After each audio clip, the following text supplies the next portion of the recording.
இந்த உலகங்கிறது ஒரு பொருள் தான்.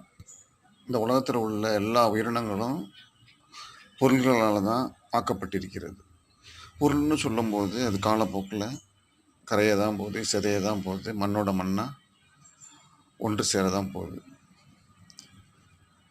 அப்படி இருக்கும்போது இந்த உலகத்தில் போர்கள் நடக்க தான் செய்யும். போருக்கு பிறகு அமைதி, பேச்சுவார்த்தைன்னு நடக்க தான் செய்யும். இந்த உண்மை இன்று நேற்று தோன்றியதில்லை, காலங்காலமாக நாம் சந்திச்சுக்கிட்டு தான் இருக்கோம். இது சரித்திரத்தில் நாம் படிச்சுக்கிட்டு தான் இருக்கோம். இருந்தாலும் இந்த உண்மையை நம்ம எப்படி புரிஞ்சுக்கிறது அப்படிங்கிறது தான் கேள்வி. அதாவது நம்ம உடம்பே ஒரு பொருள் தான். இந்த உடம்புல உள்ள எல்லா உறுப்புகளும் தானாக இயங்கிட்டு இருக்கு.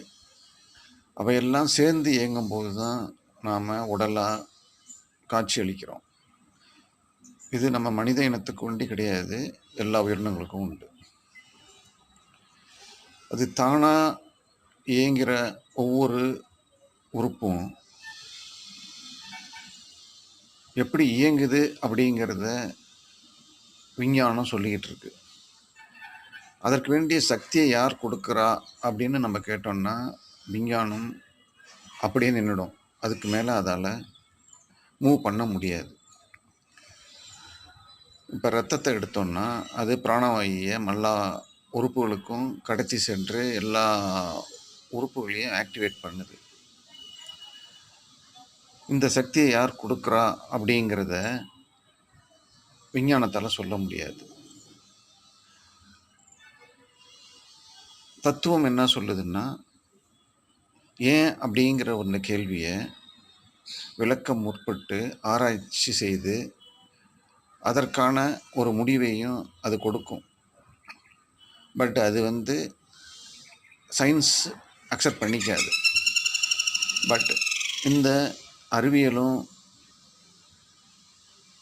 ஆன்மீகமும் ஒன்று சேரக்கூடிய ஒரு இடம்தான் மெய்ஞானம். அந்த மெய்ஞானத்திலேருந்து நாம் சிந்திக்கும் போது உயிர் அப்படிங்கிறது தான் உணர்வு. அந்த உணர்வை பார்க்க முடியும், கேட்க முடியும், உணர முடியும், கடத்த முடியும். அப்படி கடத்தும்போது நம்மளால் சிந்திக்கவும் முடியும். இப்படி சிந்திக்கும்போது நமக்கு தெளிவும் கிடைக்கும். அந்த தெளிவு கிடைச்சதுன்னா